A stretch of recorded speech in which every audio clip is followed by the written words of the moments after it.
والحمد لله والصلاة والسلام على رسول الله.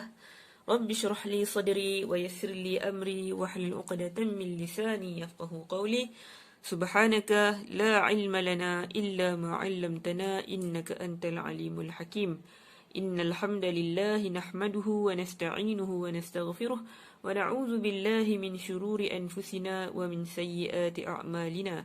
من يهده الله فلا مضل له ومن يضلله فلا هادي له ونشهد أن لا إله إلا الله وحده لا شريك له ونشهد أن محمدا عبده ورسوله بلغ الرسالة وأدى الأمانة ونصح الأمة وجاهد في سبيل الله حق جهاده حتى أتاه اليقين. اللهم إنا نتوسل إليك ونتقرب إليك بحبيبك ونبيك سيدنا وحبيبنا وفخرنا وقرة أعيننا ومولانا محمد صلى الله تعالى عليه وعلى آله وصحبه وبارك وسلم وبشيخنا وشيوخنا وأوليائك في هذا الزمان رضي الله تعالى عليهم أجمعين. شيء لله له ولهم الفاتحة. أعوذ بالله من الشيطان الرجيم. بسم الله الرحمن الرحيم. الحمد لله رب العالمين الرحمن الرحيم مالك يوم الدين إياك نعبد وإياك نستعين اهدنا الصراط المستقيم صراط الذين أنعمت عليهم غير المغضوب عليهم ولا الضالين آمين. اللهم افتح علينا حكمتك وانشر علينا من خزائن رحمتك يا أرحم الراحمين. اللهم اجعلنا من الذين ينظرون الكتاب نظرة واحدة ويحفظون ما فيه ويفهمون به ويعملون به ويبلغون به.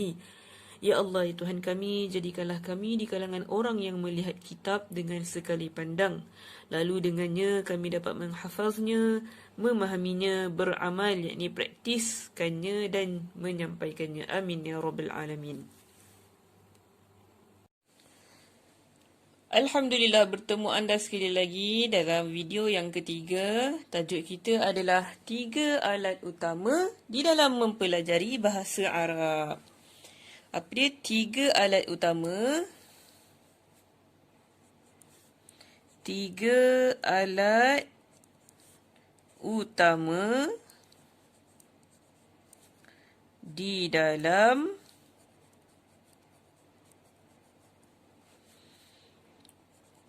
mempelajari anda yang sama-sama tengok ni semua kena buat nota sendiri ya. 3 alat utama di dalam mempelajari bahasa Arab. Okey, ada yang tanya dekat saya, macam mana saya nak bermula ni Ustazah? Saya baru sangat nak belajar bahasa Arab ni. Dekat mana saya perlu bermula? Okey, kat sini anda perlu bermula. 3 alat utama di dalam mempelajari bahasa Arab. Okay, saya ajar daripada sangat-sangat basic ya. Sangat-sangat basic. Tapi saya tak ajar alif bata lah. Huruf hijaiyah saya tak ajar lah. Ke depan sikit daripada huruf hijaiyah. Okey, 3 alat utama di dalam mempelajari bahasa Arab. Apa dia alat utama dalam mempelajari bahasa Arab? Okay, ada 3 alat utama. Pertama adalah ilmu nahwu.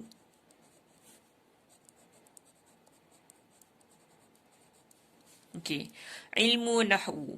Bagi saya kita perlukan kitabnya. Okey, kita perlukan kitabnya. Guru boleh sampaikan apa yang disampaikan berdasarkan pengetahuan, ingatan, kefahaman dia. Tapi kalau saya, macam saya berkongsi silibus saya menggunakan kitab saya tersendiri. Jadi, saya harap anda semua yang nak belajar bahasa Arab ni mesti kena ada kitab tu. Supaya bila saya huraikan tentang satu bab tu, anda semua boleh tengok dekat mana saya sedang bahaskan. Apa dia punya rangka. Apa ayat, apa teks penuh dia. Okey? Jadi, ilmu nahwu ni boleh saya katakan adalah kitabnya. Ilmu nahwu ni adalah kitabnya. Okey, apa yang saya gunakan, kitab apa yang saya gunakan? Untuk ilmu nahwu ni saya gunakan kitab Miftahud Dhamir. Ini ya, kitab yang anda kena dapatkan. Tolong tempah kitab ni segera. Siapa yang nak belajar bahasa Arab ni daripada asas hingga mahir, tolong dapatkan kitab ni. Anda dapatkan kitab ni, 2 saat ni kitab nahwu, satu lagi kitab saraf. InsyaAllah 2 kitab ni akan membantu anda daripada asas sampai mahir insyaAllah. Okey, jadi kitab nahwu kita gunakan saya gunakan kitab Miftahus Syaraf. Kenapa saya tulis huruf besar ni? Miftahus Syaraf. Okey, dia tertulis huruf besar semua Kitab Miftahus Syaraf. Macam mana tulisnya? Miftahus Syaraf. Kitab Miftahus Syaraf ni adalah kitab bahasa Melayu. Kitab yang telah diterjemahkan ke dalam bahasa Melayu oleh Al-Fadil Ustaz Ismail bin Muhammad Idris dan juga Ustaz Azizan bin Arifin, yang mana kedua-dua mereka adalah di antara asatizah Madrasah Miftahul Ulum Seri Petaling. Sangat-sangat bagus kitab ni. Dia adalah terjemahan daripada kitab Nahwu Mir, yang mana kami punya guru-guru kami, guru-guru kami yang ada dekat madrasah tu kebanyakannya semua bermula daripada kitab Nahwu Mir. Hatta apa yang disampaikan oleh guru saya, kata beliau, Maulana Zakaria rahmatullahi alaih, pengarang kitab Fadailul A'mal, bila mana beliau nak mengarang kitab, akan ada 2 kitab wajib di atas mejanya. Yang pertama adalah kitab Nahwu Mir, yang kedua ada kamus. Maknanya betapa sangat asasnya kitab ni dan sangat mendalam. Maksudnya nak cakap kitab ni jami' mani', ringkas dan padat. Ringkas, padat dan mantap dalam ilmu Nahwu. Dia ringkas, sangat ringkas daripada asas, tapi mantap sampai. Okey, dan ringkas tu maknanya kan, cara pendekatannya, istilah-istilah yang digunakan sangat-sangat ringkas. Tak macam kitab-kitab tinggi yang lain. Okey, saya dah tengok beberapa orang guru yang mengajar Nahwu ni nampak agak complicated sikit istilah-istilah dia. Okey, dalam kitab Nahwu Mir ni, kitab yang diterjemahkan ke dalam bahasa Melayu adalah kitab Miftahus Syaraf. Istilahnya, cara pendekatannya, penerangan dia sangat ringkas. Okey, insya-Allah semua mampu untuk faham. Okey, jadi ilmu Nahwu iaitu kitab Miftahus Syaraf ni, kitab ni boleh tempah dengan saya, boleh tengok intro kan, ada tulis untuk dapatkan kitab ni. Boleh WhatsApp ke nombor yang tertera, ataupun saya boleh sebutkan kepada anda semua nak dapatkan kitab ni 01158587841. WhatsApp ke nombor ini untuk dapatkan kitab. Okey, kitab ni harganya RM12. Kitab Nahwu ni RM12, tak mahal, murah sahaja. Boleh gunakan sampai anda masuk kuliah Lahad dan berketurunan boleh gunakan kitab ni Okey, jadi yang pertama adalah ilmu Nahwu.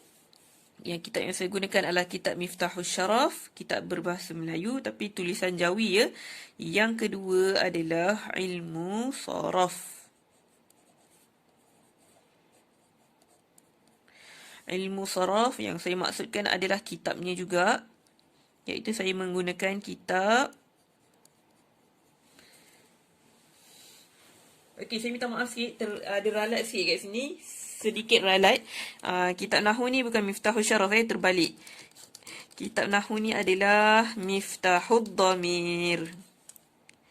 Terkeliru pula, hampir sama. Miftahud Dhamir. Okey. Nama kitabnya Miftahud Dhamir. Kitab Saraf ni adalah okey. Tekan sekejap. Okey, kitab Nahwu adalah kitab Miftahud Dhamir. Manakala kitab Sarafnya adalah kitab Miftahus Syaraf. Kedua-duanya adalah kitab berbahasa Melayu yang telah diterjemahkan dalam bahasa Arab ke dalam bahasa Melayu. Okey, macam mana tulis Miftahus Syaraf?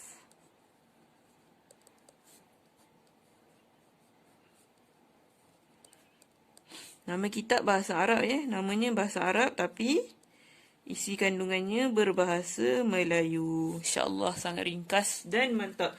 Okey, kitab Miftahus Syaraf ni adalah diterjemahkan oleh Ustaz Ismail bin Muhammad Idris, seorang guru daripada Madrasah Miftahul Ulum Seri Petaling juga. Okey, kitab ni memang tak jual dekat kedai. Jadi kalau anda nak tempah, tolong hubungi WhatsApp ataupun boleh call nombor yang tertera di atas ini. Okey. Jadi kitab ni pun sama RM12 sahaja, tak mahal. Memang harga sangat mampu milik. Untuk anda yang bersungguh-sungguh nak belajar bahasa Arab ni, kena dapatkan kitab ni. Okey, yang pertama adalah ilmu nahwu. Yang kedua adalah ilmu saraf. Okey, apakah ilmu nahwu dan ilmu saraf ni? Ilmu nahwu ni adalah ilmu yang menerangkan tentang perubahan keadaan di hujung perkataan.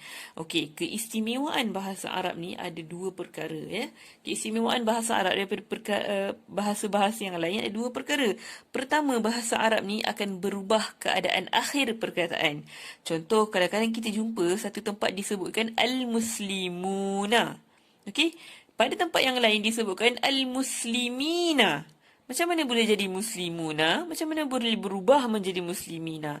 Kalau macam mana kita nak tahu perubahan yang berlaku tu? Kita belajar dalam nahwu. Nahwu ni adalah ilmu yang menerangkan tentang perubahan keadaan di hujung perkataan. Ilmu nahwu ni menerangkan tentang perubahan keadaan di hujung perkataan. Istimewa bahasa Arab ni, pertama berubah keadaan di hujung perkataan. Yang keduanya adalah berubahnya bentuk perkataan. Berubahnya bentuk perkataan. Bahasa Melayu tak ada macam ni. Bahasa Melayu tak berubah. Kalau perkataan makan, dekat mana-mana pun dia akan jadi makan. Sampai bila-bila pun dia akan jadi makan. Berbeza dengan bahasa Arab. Okey? Kalau bahasa Melayu, saya makan, awak makan, mereka makan. Bahasa Arab ni tak boleh. Bahasa Arab ni akan berubah bentuk perkataan tu. Kalau berubah makna yang terkandung dalam perkataan tu. Kalau saya makan, kulu ataupun akal tu kalau saya telah makan. Mereka lelaki, dua orang telah makan. Akala. Mereka dua orang lelaki sedang atau akan makan. Yakuluna. Berubah bentuk perkataan. Okey? Yakuluna. Bila masuk lan di hadapan dia, jadi layakulu. Berubah keadaan akhir. Okey? Jadi ada dua perubahan dekat situ. Satu, perubahan keadaan akhir perkataan. Yang mana perubahan keadaan akhir perkataan ni kita belajar dalam ilmu nahwu. Yang kedua tadi, berubahnya bentuk perkataan. Yang mana kita belajar tentang perubahan bentuk perkataan ini di dalam ilmu saraf. Okey, ilmu saraf adalah ilmu yang menerangkan tentang perubahan bentuk perkataan. Okey. Yang ketiga adalah, okey ke saya tuliskan kat tepi ni lah. Ilmu nahwu adalah ilmu yang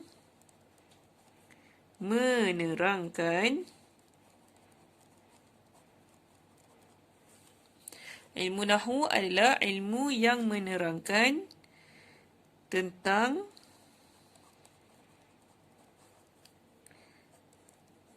perubahan keadaan. Okey, saya katakan keadaan ya. Saya tak katakan perubahan baris.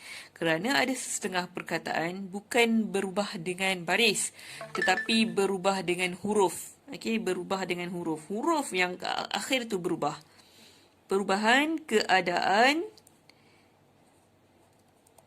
di akhir perkataan.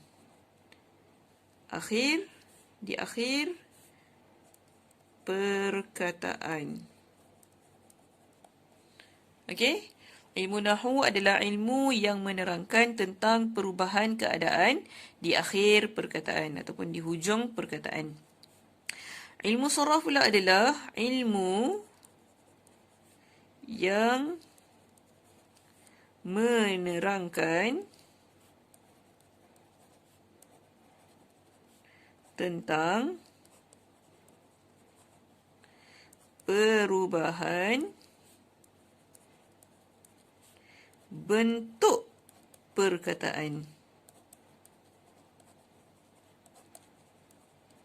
Okey, beza ya. Ini perubahan keadaan akhir perkataan. Ini adalah perubahan bentuk perkataan tu sendiri. Okey, jelas ya? Jadi saya harap anda semua yang tengok video ini tolong tulis nota masing-masing macam mana saya tulis ni. Okey, yang ketiga. Apakah alat utama? Yang ketiga adalah, agak-agak apa ya? Yang ketiga adalah kamus. Okey, yang ketiga adalah kamus. Okey. Kamus ni, saya cerita tentang kamus ni ada banyak pengalaman saya. Ada banyak pergaduhan tentang kamus. Ramai yang memusuhi saya kerana menyuruh membeli kamus yang banyak. Okey, sedangkan bagi saya, apa yang saya pegang, prinsip saya, lagi banyak seseorang punya kamus, lagi banyak kamus dimiliki oleh seseorang itu, lagi bijak akal dia. Lagi bijak lah dia. Okey, kamus ni, okey, kalau bagi saya ya, kalau tanya macam mana nak mahir bahasa Arab, macam mana saya mahir, bagi saya mesti kena ada sekurang-kurangnya 3 kamus. Sekurang-kurangnya ada 3 kamus. Pertama adalah kamus Dwi Bahasa. Saya mengesyorkan kepada anda semua dapatkan kamus Dwi Bahasa Oxford Fajar. Dapatkan kamus Dwi Bahasa Oxford Fajar. Jenama Oxford Fajar. Kamus Dwi Bahasa, bahasa Arab ke bahasa Melayu ke bahasa Arab. Yang kedua adalah kamus bergambar. Kamus bergambar ni untuk kita hafal mufradat. Untuk kita hafal perkataan-perkataan berdasarkan sesuatu keadaan. Contoh macam kalau kamus bergambar ni, dia akan ada bahagian rumah ataupun bahagian bilik. Bahagian bilik, apa perkakas yang ada dalam bilik tu, dia akan sebut barang-barang yang ada dalam bilik tu.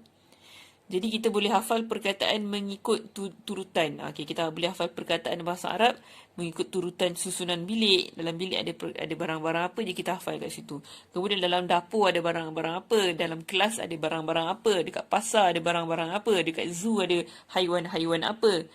Dekat darat ada ni haiwan apa, lautan ada haiwan apa. Jadi kita boleh hafal perkataan mengikut turutan tempat. Okey. Yang ketiga adalah kamus besar. Kamus besar. Memang kamus ni sangat besar. Ini untuk kita tahu banyak lagi penggunaan perkataan-perkataan. Okey, dalam bahasa Arab ni, contoh perkataan mata, ainun, dia memiliki banyak terjemahan. Bukan saja mata, tapi dia memiliki banyak lagi terjemahan lain. Jadi saya suka menggunakan kamus dewan ni. Kamus dewan ni bukan saja menerangkan tentang makna-makna isim jamid, tetapi juga menerangkan tentang fi'il, madhi dan mudhari' mengikut bab yang sangat terperinci. Okey, lepas ni kita akan datang belajar tentang fi'il. Kita akan belajar fi'il madhi, sulasi mujarrad. Kemudian kita akan belajar fi'il madhi, sulasi mazid fih, bihamzatil wasli, fi'il madhi, sulasi mazid fih, biduni hamzatil wasli. Banyak. Contoh dalam kalau perkataan nasara, kita akan belajar nasara yansuru, nasara yunassiru, ansara yunsiru, istansara yastansiru, tanassara yatanassaru, dan macam-macam lagi. Jadi dalam kamus dewan ni dia menghuraikan sangat sempurna, sangat lengkap, beserta dengan disebutkan sekali apakah masdar, kata dasar bagi fi'il-fi'il tersebut. Mungkin sekarang anda tak berapa faham apa yang saya sampaikan. Bila kita sampai kepada pelajaran itu, baru akan anda faham apa yang saya maksudkan. Jadi, senang kata, kamus ni saya syorkan dapatkan 3 kamus ni. Kalau tak mampu, mulalah dengan kamus Dwi Bahasa dulu. Kemudian dapatkan kamus bergambar. Kemudian dapatkan kamus besar. Kamus besar Arab Melayu. Arab Melayu. Dia satu hala sahaja daripada Arab kepada bahasa Melayu. Kalau macam kamus Dwi Bahasa ni, dua hala kan, bahasa Arab ke bahasa Melayu ke bahasa Arab. Okey, kamus besar Arab Melayu Dewan. Ini adalah Dewan Bahasa dan Pustaka. Kalau yang ini adalah Oxford Fajar. Ini adalah Oxford Fajar. Yang ni mungkin anda boleh dapatkan kamus Pintar Soleh. Yang ni semua ada jual di kedai ya. Yang ketiga ni jenama ni Keluaran Dewan Bahasa dan Pustaka.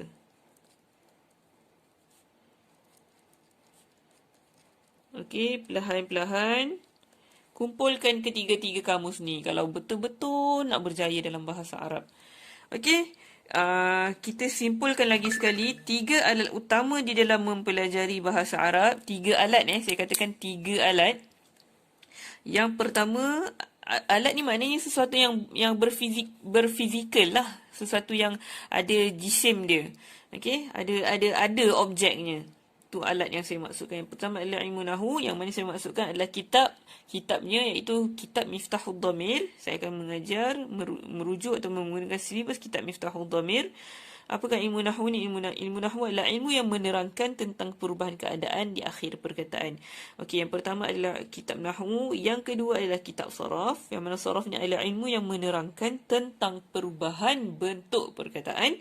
Kemudian yang ketiga adalah kamus. Saya galakkan untuk masing-masing anda semua memiliki ketiga-tiga kamus ni. Kalau tak mampu, mulakan dengan kamus Dui Bahasa Oxford Fajar. Kemudian anda boleh cuba dapatkan kamus bergambar, kamus Pintar Soleh, Keluaran Telaga Biru. Kemudian adalah kamus besar Arab Melayu Dewan, Keluaran Dewan Bahasa dan Pustaka. Kamus Dewan ni sangat tebal, tebal macam ni. Tebal dia. Sangat tebal. Kurang sikit je daripada buku ni. Tebal ni kamus tu. Okey. Jadi jangan rasa mustahil. Anda belum sampai lagi ke tahap itu untuk memiliki kamus. Tak. Daripada sekarang ni anda dah kena mulakan. Itulah langkah yang saya ambil masa saya mula-mula masuk ke kelas asasi.